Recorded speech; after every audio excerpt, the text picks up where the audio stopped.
Imagine watching a company burn thousands of dollars worth of perfectly usable products, on purpose. Not damaged products, not defective products, perfect products. Luxury handbags, designer clothing, shoes, watches, cosmetics, destroyed deliberately. At first glance, it sounds irrational. Why would any company destroy something people are willing to buy? But that question only exists if you believe luxury brands are selling products. Because they're not. They're selling restricted access. And somewhere inside elite boardrooms, the luxury industry discovered one of the most profitable psychological truths in human history.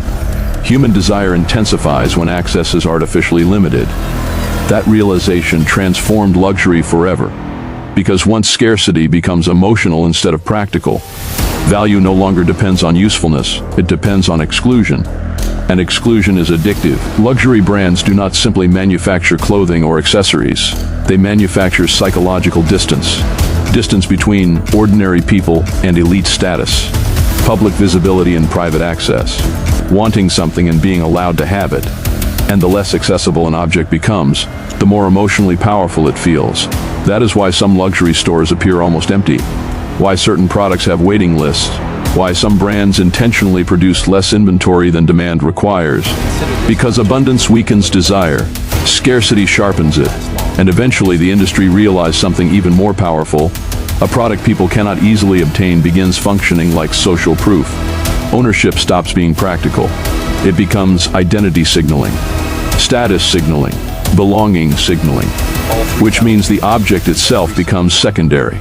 What people are really chasing is psychological elevation. Then the system evolved into something darker. Some luxury companies began quietly destroying unsold inventory rather than discounting it, because discounts create a dangerous possibility, accessibility, and accessibility threatens exclusivity.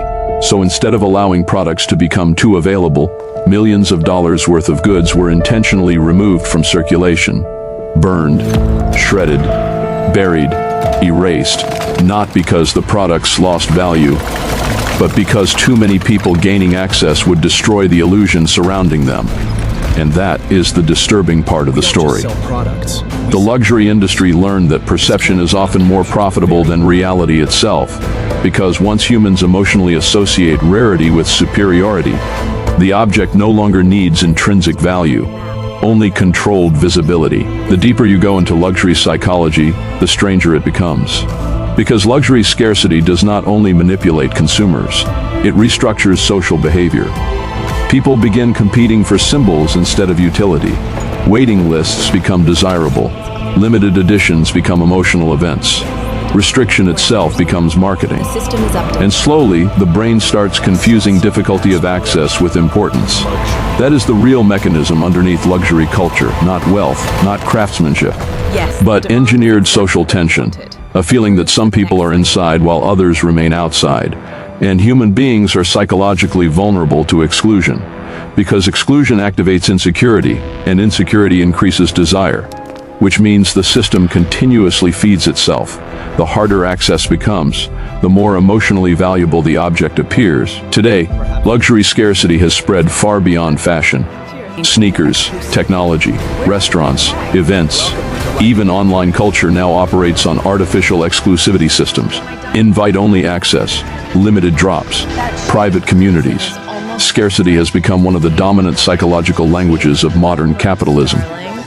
But underneath it all lies an uncomfortable possibility. What if value was never the thing being sold? What if the real product was emotional hierarchy itself? Because once people begin associating restriction with superiority, control becomes incredibly easy.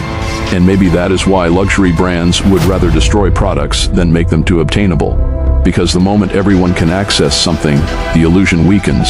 And if the illusion weakens, desire disappears with it. And that brings us to the question: do people purchase luxury items because they need it, or because not everyone can have it? Drop your thoughts in the comments, and subscribe for more stories exposing the invisible systems shaping modern human behavior.